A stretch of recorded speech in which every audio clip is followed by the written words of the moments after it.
and you're just like, where was this, like, where did this come from? Yeah, Okay. it's called Two Worlds Apart, Demon Slayer. It's Okay. great for that. I was like, oh my gosh, it's perfect. So my goal was like Dragon Princess, Yes. because I love the dragon. Yeah. Zugoi kawaii, you know, like very, very complimented, very sweet. All right, so thank you for your time today. Nice to meet you. Nice to meet you too. Can you please tell me your name and where you're from? My name is Haley. I'm from the United States of America in Arizona. Very cool. Tell me, right now we are in November. How's the weather for you in Japan versus back home? Japan's definitely cooler. I call it crispy. A little bit colder. Arizona is obviously a desert, especially in the valley where I'm stationed at. So it was about 100 degrees a week before my trip. 100 degrees? Yeah, Wow. like it was still Just a week pretty. ago. Yeah, like it was still a week before I left here. So about 2 weeks ago now. We don't really get fall. It kind of just fluctuates. Like one night it's cold and then it's like back to like 95. Yeah. So it kind of goes back, and then one day it's just like, all right, we're gonna stay cold. So yeah, it's a little bit, probably around 50, 60 degrees there now. So do you feel like the weather is comfortable for you right now here? Or is it too cold for you? It's comfortable. It takes a little bit, I mean, it's got a little chill, but it's as long as it's not snow and it's like raining, you know, like when it adds that extra coldness. But, Yeah. So have you been able to do some sightseeing while you've been here in Japan? Oh yeah, it's almost a little too overwhelming because there's every corner you take, there's so much to see. Yeah. I mean, you have like a doorway and it could lead to an underground mall, and you're just like, where was this, like, where did this come from? So it's definitely different. In Arizona, it's what you see is what you get. While here it's you see a staircase, there could be a whole restaurant up there. You want to know. So a lot to see. I feel like I didn't get to see enough. Tell me, how long have you been here in Japan? This will be my 8th day. 8th day. 8th day. It's a lot of days. Yeah. It's a whole week. Not enough for me. Not enough. Tell me, what made you, so you've had 8 days of sightseeing and everything, but what originally made you come to Japan? So my book. Your book? Yeah. Okay. It's called Two Worlds Apart.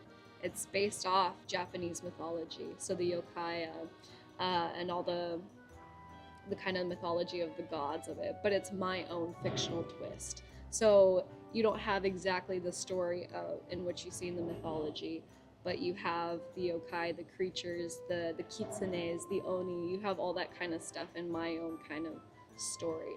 And so I really wanted to really show my appreciation to Japanese culture by really taking the time to do the research and the etiquette of what is acceptable, what's not acceptable, how it would be in the Endo period, because that's where my book is kind of taking place. It's not exactly the Endo period, but it is inspired by the Endo period. And so I was telling, it's one thing to research it, but it's a whole nother thing to experience it for yourself. And I'm a big empath writer. Okay. I write a lot based off my experiences and my emotions. So one way to write a solid, good book is to experience the emotions in which, when you walk in a shrine, you can do all this research about the shrine, but it's another thing to see it in person. It's another thing to do the cleansing process. And Right, so you came here to get further inspiration and really get the hands-on experience of Japan. Yes. Right, based on your book. Yeah. So tell me a little bit more about this book that you're writing. What made you want to write a book with Japanese culture? So Japanese culture has always been something I've always been quite drawn to. I can't really explain it. It's just, it feels kind of like at home, even though I've never been there or experienced it. It's always been, I feel like, familiar in a strange way. With that, I looked further into it. Looked into the mythology, and I thought the culture was really beautiful. And so I was like, well, what if I created a story based off of it? And animation and all that kind of stuff is another great way of experiencing modern stories inspired by Japanese culture. So I was like, well, what if I can mix history and modern together? Yes. And kind of create my own fantasy of what I know. I don't think I could ever justify the beauty of the culture. So I hope I inspire other people to come out here and experience it themselves. But with my book, I do hope to kind of illuminate just the beauty of this culture and the fascinating creatures and people that are here. So yeah. That's really cool. Tell me, what was your first introduction to Japanese culture? You said you're from Arizona in USA. Were you born there? Yes. And raised there? Born and raised. What was your first introduction? How did you come in contact with Japanese culture? Because I understand it's it's a big part of your life now. Yeah. From like the first time that I can actually think of it is animation. I've been watching anime since I was a kid. There's not very many Japanese people in Arizona that I know personally. So I didn't really get that personal connection of Japanese culture, but I saw it, and then I further allowed myself to do my own research of it. And that is ultimately what inspired me to come here, because I wanted to experience it on a personal level, instead of just seeing it on a screen. So, yeah. That's really cool. Can you tell me, what are some of your first animation that you watched, and also what are some of your favorite animations?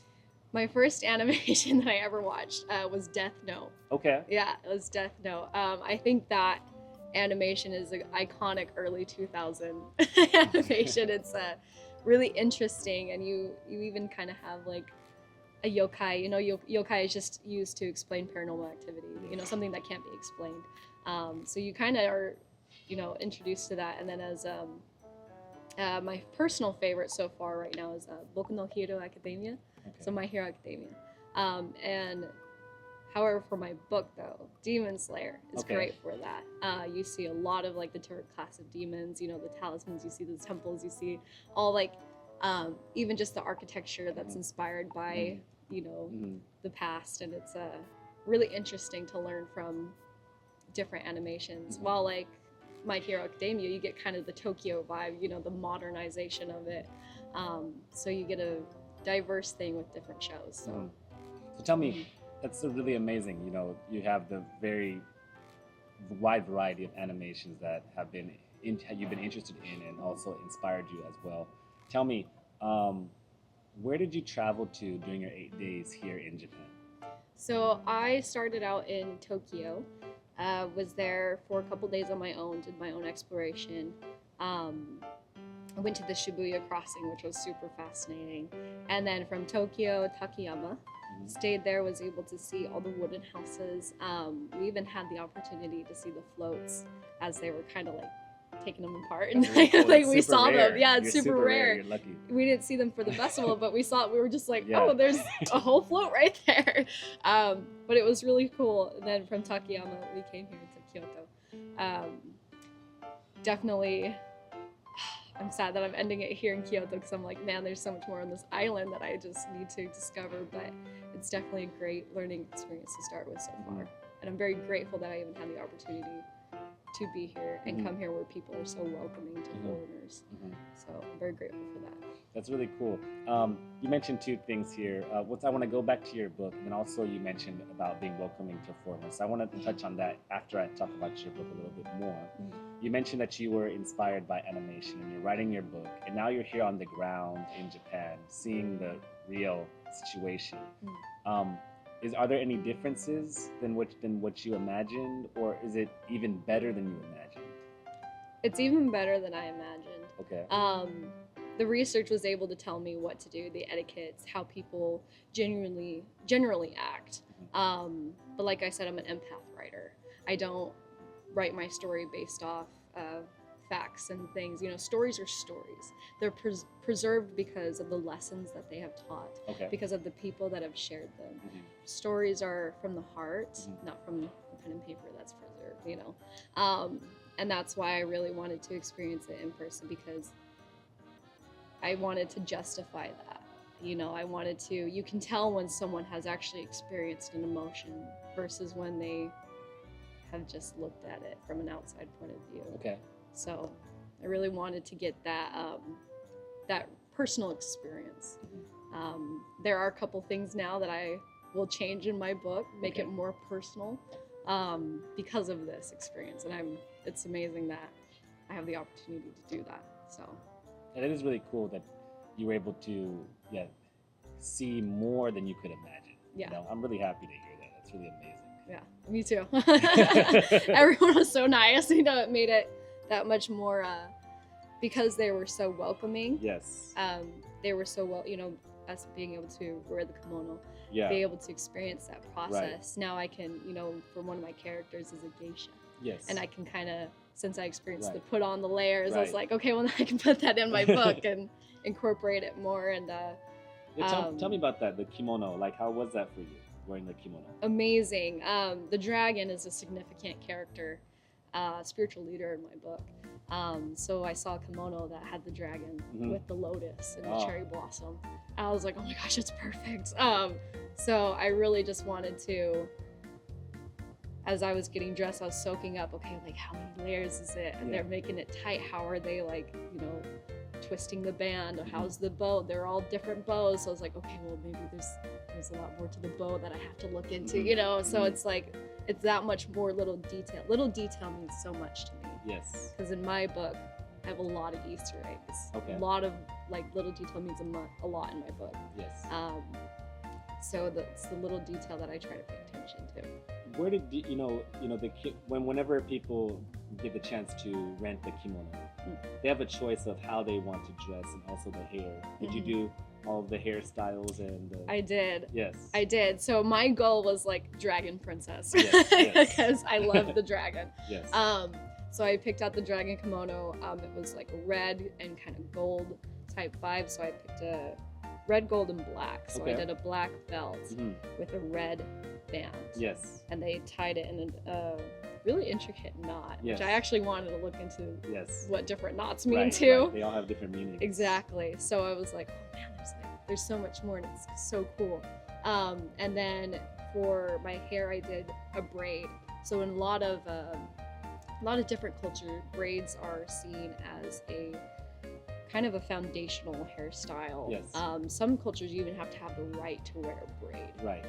They're very warrior class kind of Yes. thing. So I was like, okay, well, if I'm gonna represent or try to go for like a dragon princess, it needs to be like a warrior class base type. So I did the braid with the braided buns, you know, something elegant yet fierce and respected. That sounds amazing. Where did you go with that? Did you go anywhere? Or I did. Where did you go? I went to, goodness, I don't want to juke up on the word, the temple where we went to last night. Kiyomizu Kiyomizu Dera. Dera. Kiyomizu Dera. Yes. That's where I went. Yes. I didn't want to go to the shops. Yes. Because, I mean, it was really cool, like Yes. going to the shops in it, but it was like, you need to go there in a temple. You know, it's like because the kimono is formal wear. Yes. You know, you don't wear a kimono to go shopping. You wear a kimono to go to highly respected and spiritual places, Mhm.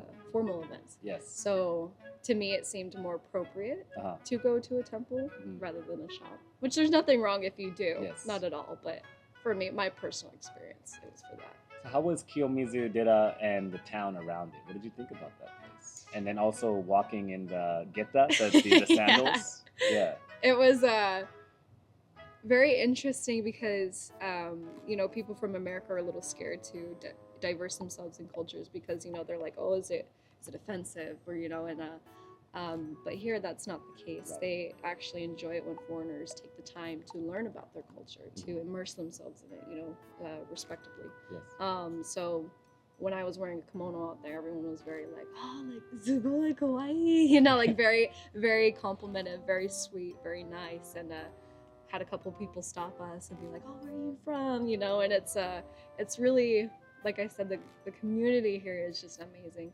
How inclusive they are with each other, which that's how the world should be. Mhm. You know, community, inclusive. How can we learn from each other? How can we learn to be better from each other? How can we learn from each other's mistakes? Mhm. And how to do that is by being kind Mhm. and compassionate Mhm. and respectful. Mhm. You know, so then walking in the flip flops, that was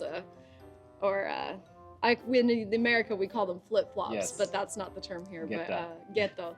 they're supposed to be a little bit smaller, Yes. which I did not expect. I thought they would be uncomfortable, Mhm. but they were actually, after walking in it for a moment, it was not as bad as I thought. Mhm. So it's quite comfortable. Okay. My thing was the small steps. Yes. Because I take long strides. I got Yes. long legs. Yes. So it was kind of like a little bit slower, but it was fun. I'm glad to hear that you had a great time. For sure. Yes, that's so amazing. Was there anything I'm going to talk about? You got to experience so much Japanese culture. You went to so many amazing places, like you said. Was there anything that you found to be confusing in Japanese culture, or some kind of rules, or were there any kind of inconveniences that you noticed that you might be used to back home?